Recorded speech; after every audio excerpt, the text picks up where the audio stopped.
Shalom, frères et sœurs, shalom, shalom, amis de la 3 fois W, locoléacongo.com. Grande est notre joie de vous savoir encore très nombreux en train de nous suivre. Vraiment, merci de renouveler votre fidélité, votre amitié et attachement en faveur de ce site locoléacongo.com. Aujourd'hui, sur votre mission Podium de vérité, je reçois pour vous un homme de Dieu, un docteur, pas un docteur de la médecine, mais un docteur de par son ministère, qui va naturellement répondre à toutes vos préoccupations. Donc, je m'en vais recevoir et saluer pour vous l'homme de Dieu, docteur Kiss. Shalom, docteur. Shalom, Master. Comment allez-vous? Oui, je vais très bien, par la grâce de Dieu. Nous sommes vraiment dans la joie de vous recevoir au milieu de nous. Et voilà le peuple de Dieu qui sont en train de vous suivre aujourd'hui sur la 3 fois W locoléacongo.com veulent sûrement faire de amples connaissances avec vous. Est-ce qu'il serait possible que vous puissiez vous présenter, nous dire voilà votre ministère, vous êtes docteur. Qu'est-ce que le ministère docteur, par exemple? Qu'est-ce que c'est? Est-ce que vous pouvez vous présenter? Ok, gloire à l'Éternel. Je suis docteur Kiss Gloire. Et je suis docteur appelé par le Seigneur à ce ministère d'enseigner les peuples de Dieu pour l'édification et le perfectionnement des saints en vue de l'œuvre du ministère. Amen. Et je suis marié à la sœur Evodie, que j'aime bien et que je salue en passant. Et je suis père d'une grande famille de 5 enfants. Je suis pasteur responsable de l'église Les Tabernacles de Dieu à Rotterdam. Voilà. Ok, donc voilà, le docteur qui s'est présenté. Docteur, voilà, nous sommes dans la joie parce que, étant donné que vous êtes docteur de la parole, docteur de par votre ministère, nous avons des questions. Les peuples de Dieu qui nous suivent sur locoléacongo.com ont des questions en ce qui concerne certaines doctrines, mais aujourd'hui nous allons prendre ce qui est la dîme. J'espère que vous êtes vraiment bien placé pour nous répondre à nos préoccupations en ce qui concerne la dîme. Mais avant tout, nous avons la coutume de demander à nos invités, c'est le missionnaire Placide de Jésus qui a l'habitude de répondre, de prononcer cette phrase d'or. Demander à nos invités, est-ce que vous comptez nous dire la vérité et rien que la vérité? Oui, par la grâce du Seigneur, nous comptons vraiment dire la vérité, rien que la vérité, étant donné que nous sommes les enfants de la lumière. Et vous êtes d'accord que les propos que vous allez tenir sur cette émission n'engagent que vous seul? Certainement. Amen. Alors, docteur, dites-nous, la dîme, c'est quoi la dîme? En fait, la dîme, si nous analysons d'abord ce terme de la dîme, quand j'ai examiné les Écritures sur ce qu'on appelle la dîme, j'ai compris que la dîme, d'abord, c'est les dixièmes. En latin, c'est la 10e partie de. Jusque-là, on ne sait pas de quoi. Justement. Mais est-il que la dîme, c'est la 10e partie de. Alors, en examinant les Écritures, quand nous voyons que la dîme qui était consacrée à l'Éternel, donc nous comprenons directement que la dîme, c'est la 10e partie de quelque chose qu'on consacre à l'Éternel. Donc, en un mot, je pourrais dire que la dîme, c'est la part de l'Éternel dans tout ce que le croyant a. C'est la part de l'Éternel que l'Éternel décide que le croyant ou que ses créatures doivent donner, ou bien c'est l'homme prend la résolution de donner lui-même à Dieu? Gloire à l'Éternel. Pour cette question, je trouve que c'est cela qui crée un peu beaucoup de confusion. Justement. Parce que si nous analysons la notion de la dîme, quand j'ai examiné les Écritures, j'ai trouvé que c'est une notion qui a connu 3 dispensations.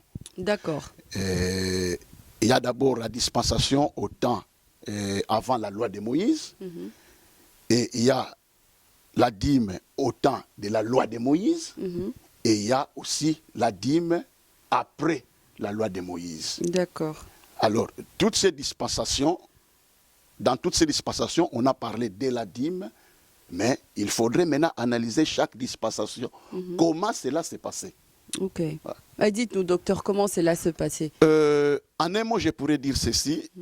Avant la loi de Moïse, il y a un temps où la loi existait aussi, mais la loi existait d'une manière orale. Donc, la loi n'était pas encore totalement révélée, la loi n'était pas encore écrite, et la loi n'était pas encore officielle. Cela veut dire que ce n'est pas Dieu qui commandait aux gens de payer la dîme, mais ce sont les gens eux-mêmes qui se sont sentis intéressés de donner la dîme. Vous dites payer la dîme. On paye la dîme ou on donne la dîme? Alors, avant la loi, au temps de la loi morale, cela veut dire avant la loi de Moïse, quand j'ai examiné les Écritures, j'ai trouvé deux personnages, Abraham et Jacob. La Bible dit qu'ils ont donné la dîme. Donc, ils ont donné la dîme non pas comme étant un commandement de Dieu, ou une obligation, ou une imposition de la part de Dieu. Non. Donc, ils ont donné la dîme. Quand j'ai examiné les Écritures, j'ai compris qu'ils ont donné la dîme en guise d'abord de reconnaissance. En guise de reconnaissance, ils reconnaissent que c'est Dieu qui est le propriétaire de tout. Donc par là, vous voulez dire que Abraham et Jacob donnaient la dîme de reconnaissance, mais pas la dîme de redevance. C'est-à-dire que ce n'était pas eux donner, mais ne payaient pas. Non, ils ne payaient pas, ils ont donné. Mais avec Moïse, donné. L'homme a commencé à payer la dîme. Effectivement, ils ont donné la dîme. Si nous regardons Abraham, il a donné la dîme en guise de reconnaissance de tous les bienfaits de l'Éternel, parce qu'il a gagné une victoire. Voilà. Et si nous prenons Jacob, Jacob a fait le vœu de donner la dîme. Si Dieu, tu me fais ceci, cela, moi je te donnerai la dîme. Donc il avait quand même eu cette pensée-là. Il n'était commandé par personne. Docteur, vraiment allons lentement parce que c'est une question, c'est un problème qui dérange vraiment les enfants de Dieu, cette question de dîme. Abraham a donné la dîme de dîme. Il n'a pas donné le 10%. Parce que là, vous avez dit que la dîme, c'est le 10% de quelque chose. Abraham a donné la dîme de dîme. C'était le 10% de 10%. Et s'il faut, on doit calculer par rapport à ses revenus, il n'a pas donné le 10% au total. Mais Jacob a résolu lui-même de donner le 10%. Donc, il y a déjà une différence entre la dîme d'Abraham et la dîme de Jacob. Est-ce que vous pouvez faire une explication par rapport à cela? En réalité, il n'y a pas vraiment de différence. La Bible dit qu'Abraham a donné à Dieu la dîme de tout. La dîme de tout. Donc, la dîme de tout signifie la dîme de tout ce qu'il avait. De tout ce qu'il avait, tous les bitins qu'il avait, tous les revenus qu'il avait, et il a prélevé la dîme. En quelque sorte, nous dirons que la dîme qu'Abraham a donnée à Dieu, par l'intermédiaire de Melchisédek, c'était de 10% de tout ce qu'il avait. Alors, Jacob aussi, de sa part, il a promis à Dieu de lui donner la dîme de tout. Il a dit, Seigneur, je te donnerai la dîme de tout ce que tu me donneras. Finalement, il avait donné quand même? Non. Finalement, la Bible ne donne aucun détail sur le déroulement de la dîme de Jacob. Mais ce que nous retenons est qu'il avait prononcé ses vœux. Alors peut-être si on était dans un moment d'enseignement biblique, là on saura encore entrer en profondeur pour faire ressortir toutes les révélations qui sont dans les deux différentes dîmes de ces deux personnages. Alors aujourd'hui, nous sommes plus au temps d'Abraham, de Jacob, nous sommes au temps de Jésus, au temps de la grâce. Et dites-nous, docteur, est-ce que Jésus a donné aussi la dîme ou ses disciples ont donné aussi la dîme? En réalité, lorsque nous lisons la parole de Dieu, au temps de Jésus, essayons un peu de retourner un peu en arrière. Avant d'arriver au temps de Jésus, je dirais que Abraham et Jacob avaient eu la pensée de donner. Mais au temps de la loi de Moïse, là, on ne donnait pas, mais on payait. Cela veut dire payer. Payer veut dire que la dîme était devenue une obligation, une imposition de l'Éternel à son peuple. Alors, on est arrivé maintenant au temps de Jésus. Le temps de Jésus, c'est le temps après la loi de Moïse. Alors, auparavant, j'avais dit qu'il y a 3 dispensations. Cela veut dire, la première dispensation, c'est les temps où la loi était encore la loi morale. Et avec Moïse, c'était la deuxième dispensation de la loi, qui est la loi écrite. On a écrit maintenant la loi de Dieu dans un livre et les 10 commandements sur les 2 tables. Et au temps de Jésus, ça aussi c'est la 3e dispensation de la loi toujours. De la loi toujours. Oui, c'est pas la grâce. Non, c'est la grâce. Okay. Mais la loi faite chair. Qui est devenue grâce. La loi faite chair, qui est devenue maintenant grâce. Okay. C'est pourquoi dans la Bible, il est écrit, la loi est venue par Moïse. D'accord. Mais la grâce est venue par Jésus-Christ. Alors, au temps de Jésus-Christ, lorsque Jésus était sur la terre, il enseignait la parole. On ne prélevait pas les dîmes. Parce que d'abord, il est vrai que Jésus était venu pour le salut des hommes. Et à ce moment-là, la mission n'était pas encore terminée. Donc, si on pourra parler de la dîme au temps de la Nouvelle Alliance, alors il faut parler de la dîme à partir des Actes des Apôtres, où il y avait maintenant le commencement de l'Église du Seigneur. Donc Jésus ne payait pas de dîme. Non. Les disciples non plus. Non. Ils ont payé l'impôt à l'État.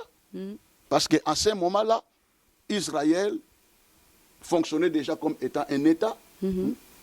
Bien qu'un État dirigé par le Seigneur, mais il y avait déjà, Israël était sous la domination de l'Empire romain. Mais d'où est venue cette idée de payer la dîme? Les apôtres, où est-ce qu'ils les ont trouvés qu'il fallait payer la dîme? Parce que Jésus ne leur avait pas demandé de prélever les dîmes. D'où est venue cette idée de payer la dîme? Quand vous dites qu'après, à partir des Actes des Apôtres, que la dîme a commencé. Et d'ailleurs, dans Galates 6:6, les apôtres, ils ont dit qu'il fallait donner tout ce qu'on recevait, on devait donner tout. On ne devait pas donner le 10%. Mais d'où est venue cette idée de donner le 10% maintenant, là, qu'est-ce que nous faisons jusqu'aujourd'hui? Ok, alors c'est là maintenant où se trouve le problème. En réalité, dans la Nouvelle Alliance, quand j'ai examiné les Écritures, les apôtres n'ont pas expressément utilisé les termes de la dîme. Mais ce que nous utilisons aujourd'hui. Oui, mais ils n'ont pas expressément utilisé les termes de la dîme, mais en référence toujours avec la parole de Dieu dans le Saint-Testament, où on a parlé de la dîme, et comment s'exercer cette dîme. L'exercice de la dîme se trouve aussi dans la Nouvelle Alliance. Alors, les apôtres, en réalité, ils n'ont pas expressément utilisé ces termes, mais ils ont préféré utiliser les termes des dons. Un don signifie quelque chose qu'on donne. Pourquoi ils ont préféré ça? Pourquoi ils ont préféré ça? Quand j'ai fait l'étude sur ça, j'ai compris que d'abord, lorsque les apôtres ont commencé l'œuvre de Dieu, comme le Seigneur n'avait pas mis l'accent sur cette notion de la dîme, et les apôtres aussi, en commençant l'église du Seigneur, ils ont compris qu'au temps de Jésus, c'était l'accomplissement de la loi de Moïse. Okay. Et c'est là où a commencé certaines confusions au sein même de l'église du Seigneur. Parce que le premier chrétien de l'église était des chrétiens juifs. Okay. Alors, les chrétiens juifs, connaissant déjà la notion de la dîme, et ils ont amené la confusion au sein de l'église. Pourquoi la confusion? Parce qu'il y a certains qui continuaient à pratiquer la notion de la dîme comme ils le faisaient avant Jésus. Donc c'était mal ou c'était bien? Ce n'était pas mal ou ce n'était pas bien, mais ce que nous pouvons comprendre est que cela a amené une confusion au sein de l'église. Qui continue jusqu'aujourd'hui. Et c'est ce qui continue maintenant aujourd'hui. Alors, quand je vois la confusion qui règne aujourd'hui, moi je dis que non, c'est un problème de révélation. Okay. Quand l'Église avait commencé, toute la parole de Dieu n'était pas encore révélée. D'accord. Ouais. Mais les Juifs, les apôtres, ils étaient d'origine juive, eux avaient la connaissance de la loi. Ouais, ils avaient la connaissance de la loi. En principe, ils ne devaient pas apporter la confusion. Quand vous êtes en train de dire qu'il y avait confusion au sein Ouais, des églises. effectivement, il y avait la confusion parce qu'ils n'étaient pas encore éclairés sur cette notion. Voyez, Donc Jésus a oublié de leur parler de ce qui était la dîme. dire que Jésus a oublié, non. Je dirais non. Mais moi, j'ai compris que le Seigneur a expressément, n'a pas voulu expressément parler de la dîme, de ce terme, la dîme. Mais il a parlé des dons.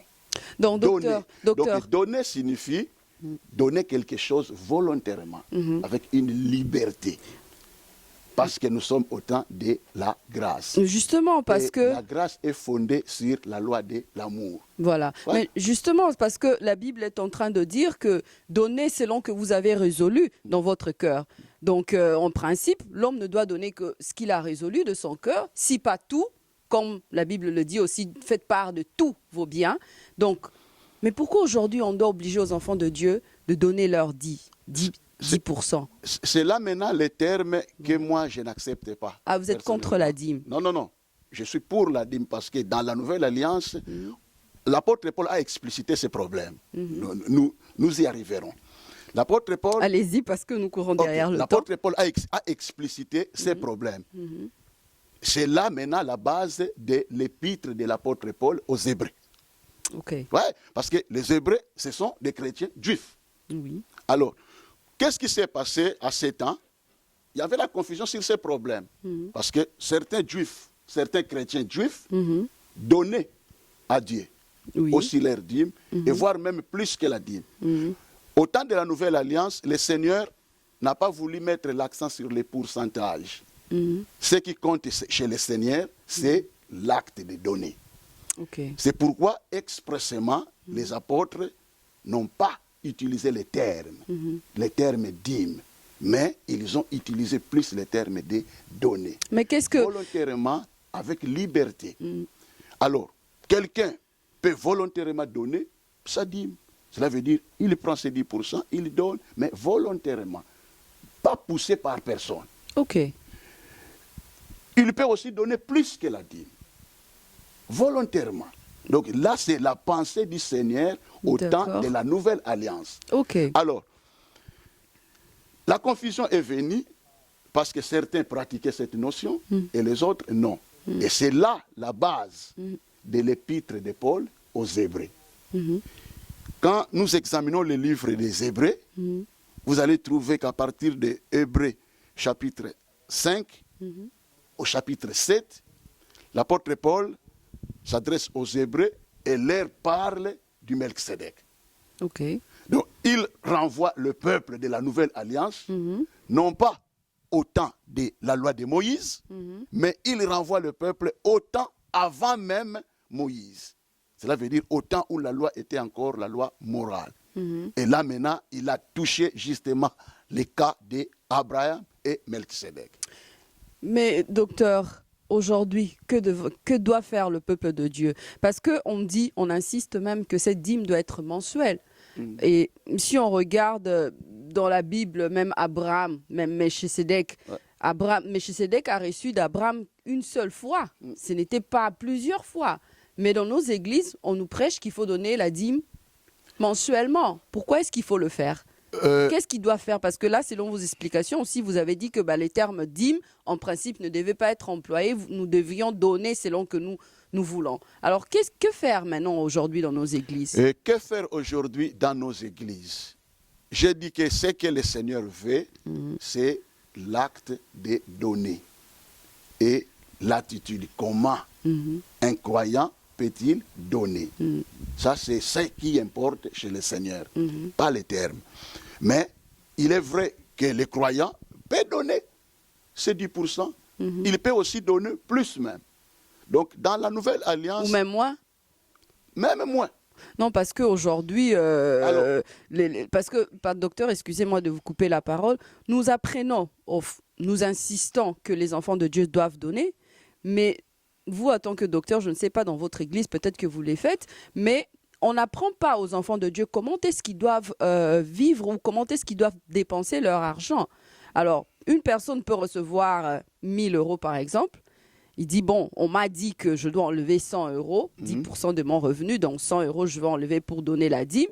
Mais cette personne reste avec 900 euros. Et 900 euros, cette personne est sûrement une femme seule, qui a 4 enfants par exemple, et n'arrivera pas à survivre avec le 900 euros parce que lorsqu'il va enlever son loyer avec un loyer de 500 euros, va se retrouver avec 400 euros à la main et ne pourra pas payer son électricité, ne pourra pas payer toutes ses factures.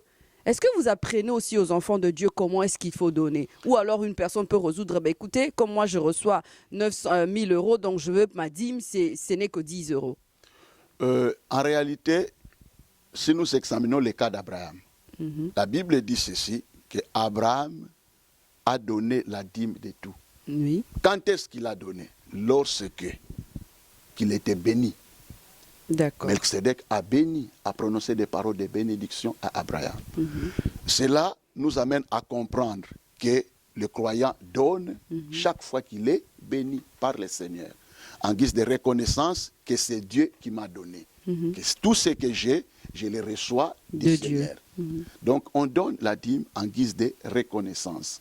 On donne la dîme en guise de la foi. Je crois que je suis devant quelqu'un qui est plus grand que moi. Vous savez, au temps de la Nouvelle Alliance, nous travaillons d'Abraham, Melchizedek est apparu une fois. Et c'est pourquoi Abraham a profité à cette occasion pour donner sa dîme. Moi, je crois que si Melchizedek apparaissait à Abraham plusieurs fois, Abraham allait aussi peut-être avoir cette révélation. Mais il était apparu à Abraham une seule fois. Et quand est-ce qu'il est apparu à Abraham? Juste quand Abraham révélait de la victoire. Et Abraham a saisi la révélation.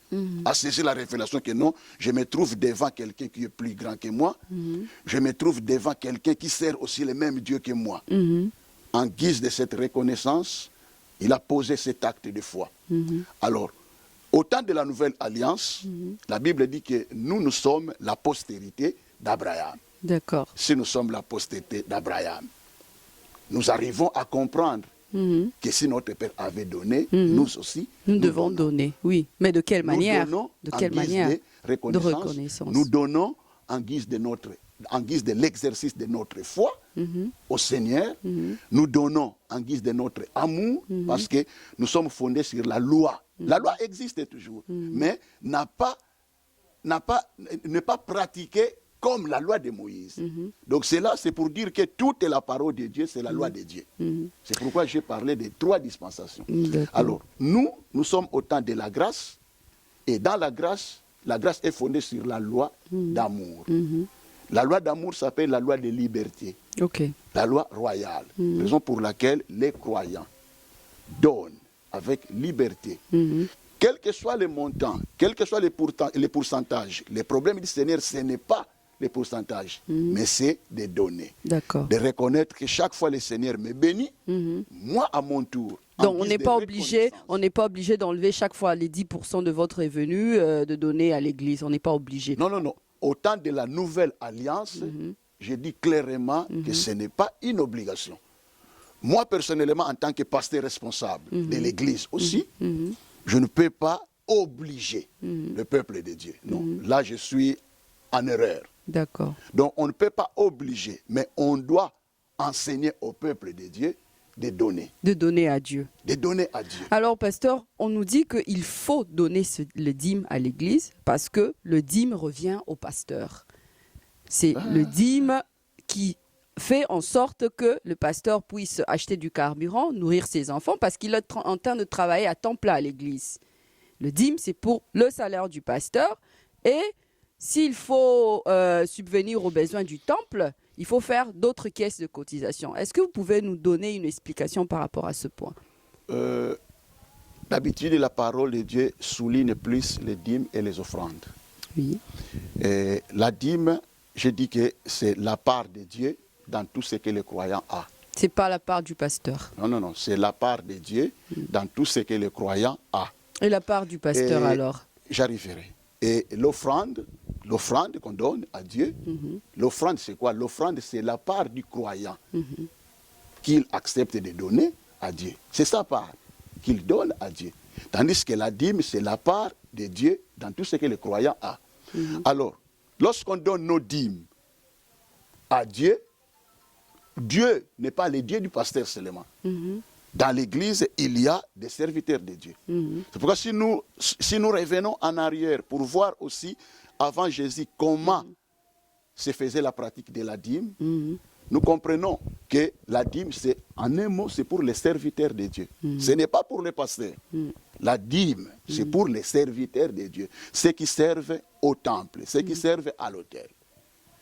Le Nouveau Testament souligne qu'ils ont aussi part à leur salaire, à leur droit. Donc la dîme, c'est pour les pasteurs. Donc la dîme, c'est pour les serviteurs de Dieu. Pas seulement les pasteurs. Pas seulement les Tous pasteurs. ceux qui travaillent dans le temple. Tous ceux qui travaillent à l'église. Mais là, nous revenons à la loi de Moïse, parce que c'est dans le temps de Moïse que les gens venaient donner les offrandes et que les Lévites récoltaient, et ils enlevaient le 10% qu'ils donnaient au souverain sacrificateur, au sacrificateur. Là où nous revenons à la loi de Moïse, si la dîme revient aux serviteurs. Non, on ne revient pas à la loi de Moïse, mais c'est ce que nous dit même le Nouveau Testament. L'apôtre Paul a évoqué ces problèmes. Mais vous allez remarquer dans 1 Corinthiens, chapitre 9, je crois, l'apôtre Paul a aussi évoqué ces problèmes, mais pour lui, d'une manière particulière, il n'a pas voulu. L'apôtre Paul a dit tout vaut bien. Il n'a pas dit seulement la dîme. Oui, tout vaut bien. Tout vaut bien. Tout vaut bien. Cela veut dire, on revient maintenant à la dîme de tout. De tout ce que vous avez. Nous sommes appelés, en guise de reconnaissance, de donner aussi à Dieu. Et chaque fois qu'on donne à Dieu, Dieu n'est pas seulement le Dieu du pasteur. Il a engagé ses serviteurs pour les servir à l'église. Et les offrandes alors servent à quoi? Les offrandes, si nous voyons maintenant les offrandes, il y a, selon la révélation de la parole de Dieu, il y a un peu de diversité des offrandes. Il y a des diversités des offrandes. Justement aussi, les prémices, les actions des grâces, toutes ces choses-là. Sur tout ce qui se passe. En réalité, tout ce qu'on donne à Dieu, c'est pour subvenir aux besoins du culte et aux besoins de ses serviteurs.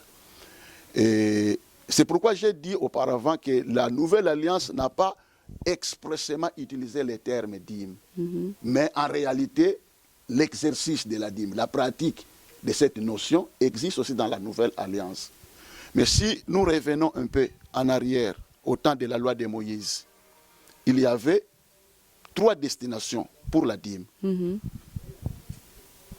Un, il y avait la dîme pour les serviteurs, ça veut dire les Lévites et les sacrificateurs. 2, il y avait la dîme de festivité. La dîme de festivité, c'est la dîme que le peuple d'Israël s'approvisionnait pour fêter leurs fêtes. Et ils devaient ramener ces dîmes au temple pour réjouir ensemble. Donc c'était en quelque sorte un moyen de se réjouir ensemble dans le Seigneur. Et la 3e destination des dîmes, c'était les démunis. Donc les pauvres, les gens qui sont dans les besoins, les orphelins, les veuves, les étrangers. Vous voyez? Alors, ça maintenant, ça se trouve au temps de la nouvelle, et au temps de la loi de Moïse. Mais si nous regardons maintenant au temps de la nouvelle alliance, Jésus, dans Jean chapitre 12, il va dire que vous avez des pauvres toujours avec vous. Mais moi, vous ne m'avez pas toujours. Donc c'est pour dire, même au temps de la nouvelle alliance, il y a aussi des pauvres. Dans Jacques chapitre 1, on nous parle, la religion pure consiste à visiter les orphelins, les veuves. Vous voyez, donc la nouvelle alliance met aussi l'accent sur l'assistance. Mais nous voyons que les dîmes, justement, ça ne sert pas à assister les gens. C'est rare, surtout dans le milieu congolais, de voir de la dîme servir aux pauvres. C'est là le problème. Or, en réalité, ce qu'on donne à l'Église devait servir à tous ces besoins. Et qu'est-ce qui fait que la dîme ne peut pas servir à tous ces besoins-là? Qu'est-ce qui fait cela? La désorganisation, mauvaise foi, la cupidité, qu'est-ce qui fait cela? Bon, je pourrais dire tout. Je pourrais dire tout. Comment tout? ça peut être une désorganisation, ça peut aussi être une mauvaise foi, à cause de la cupidité, de l'égoïsme des gens. C'est pourquoi lorsque nous donnons à Dieu, en quelque sorte, l'une des raisons, c'est le fait de donner, c'est comme un antidote. Hein, c'est comme un antidote, donc c'est pour combattre la cupidité. Alors, c'est docteur, pour combattre l'égoïsme. Docteur, quelle est l'attitude de celui qui donne? Quelle attitude il doit avoir? Parce que nous arrivons vers la fin de notre mission. Donc, dites-nous, l'attitude de celui qui donne, elle doit être comment? L'attitude de celui qui donne. Est-ce que la personne qui donne doit attendre quelque chose en retour de Dieu? Parce qu'il nous dit, donnez pour que votre finance soit protégée, pour que vous puissiez recevoir encore plus. Il y a des gens qui font des offrandes, qui demandent des offrandes, sont au PSI 1000 euros, les lots, après 5 jours, on reçoit 10 000. Est-ce que c'est comme ça, c'est dans cette attitude qu'il faudrait donner? Moi, je n'appuie pas cette attitude. Je n'appuie pas cette attitude. Ce qui est vrai est que nous donnons à Dieu. J'ai dit, c'est un acte de reconnaissance, c'est un acte de foi, c'est un acte d'obéissance. J'obéis au principe de Dieu. Et donner à Dieu, c'est un acte d'amour. D'accord. Donc, je donne sans rien attendre de retour. Okay. Mais ce qui est vrai est que le principe de Dieu dit ceci. Celui qui sème peu, moissonne peu. Celui qui sème abondamment, moissonne abondamment. Donc celui qui ne donne pas sa dîme n'ira pas en enfer. Celui qui ne donne pas sa dîme n'ira pas en enfer. Oui, justement, parce qu'il est dit 2 fois que si tu ne donnes pas ta dîme, tu iras en enfer. Moi, je trouve que... Je ne sais pas pourquoi les gens veulent faire du peuple de Dieu leur proie. C'est là où se trouve le problème. Et moi, je n'appuie pas ces attitudes des hommes de Dieu. Okay. Hein? Je n'appuie pas ça.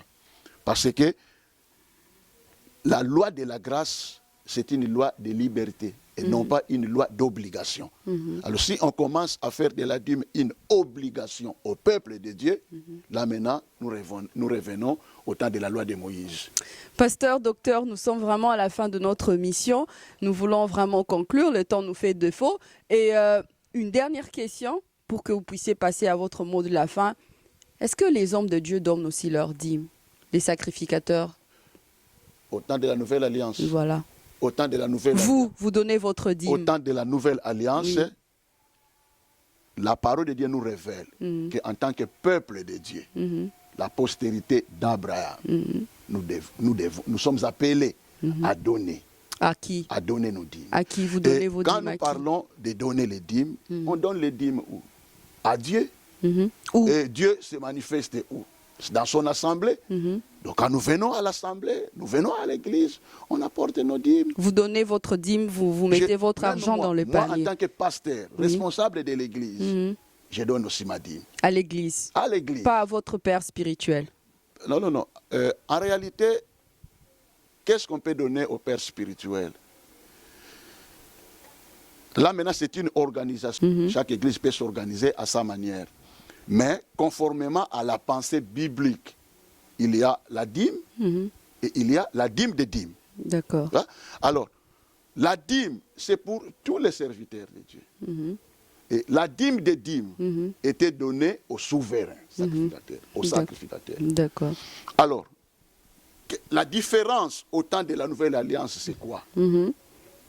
Aujourd'hui, notre Seigneur Jésus-Christ est le souverain sacrificateur de l'Église. Alors, nous venons tous avec nos dîmes à Dieu. À l'Église. Et on peut s'organiser. Comment?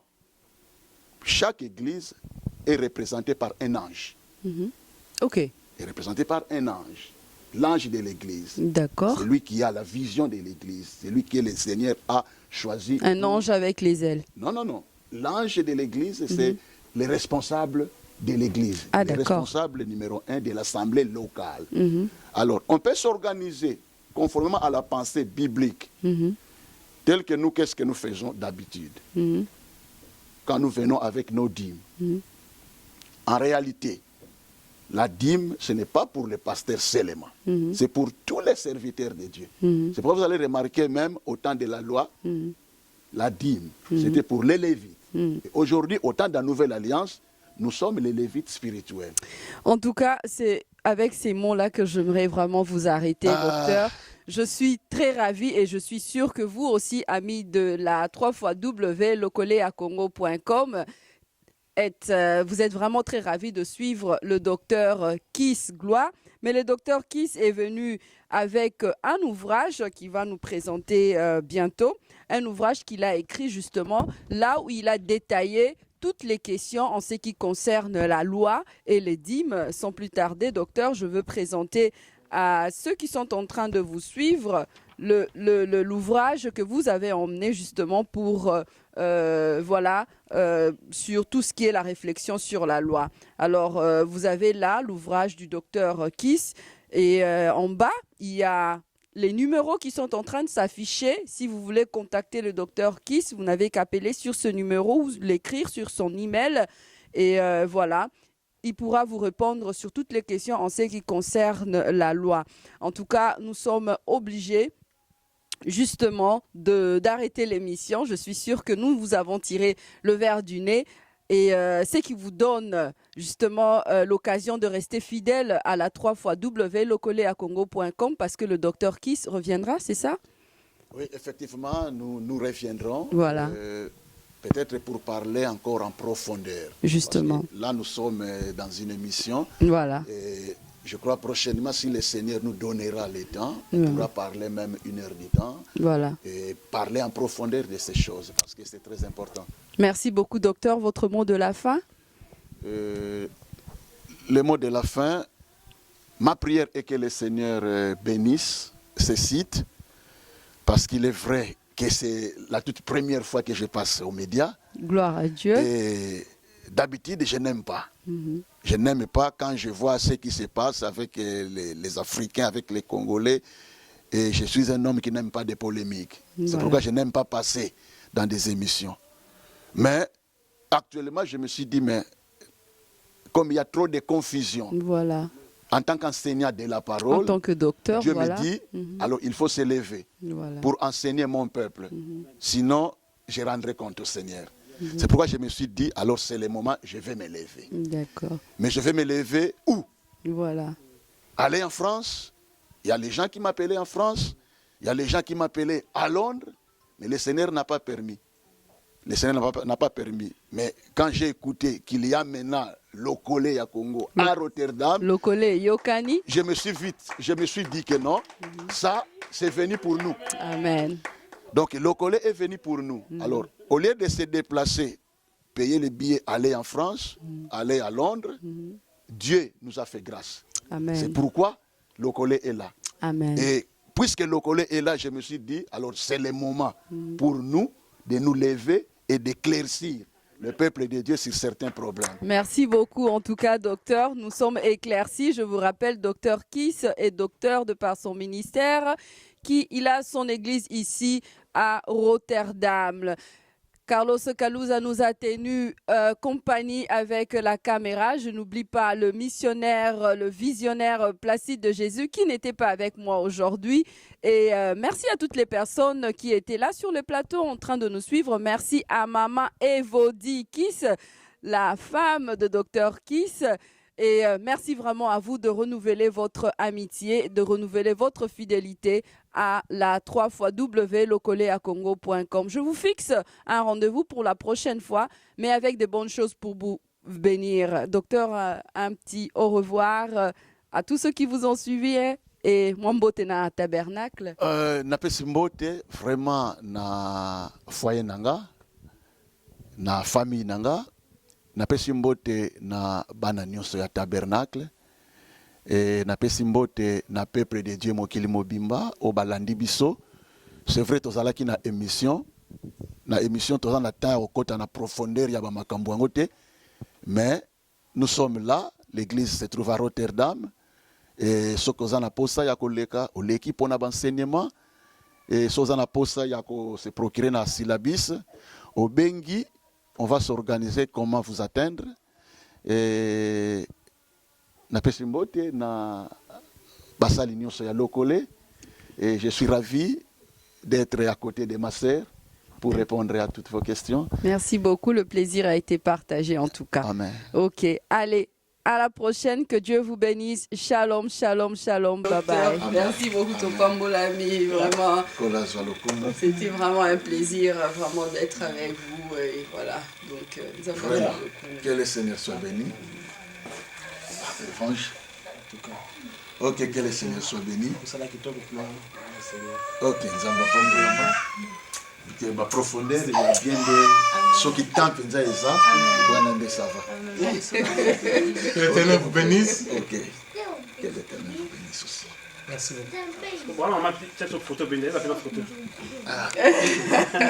Par contre, tu vas revenir la photo là, mais.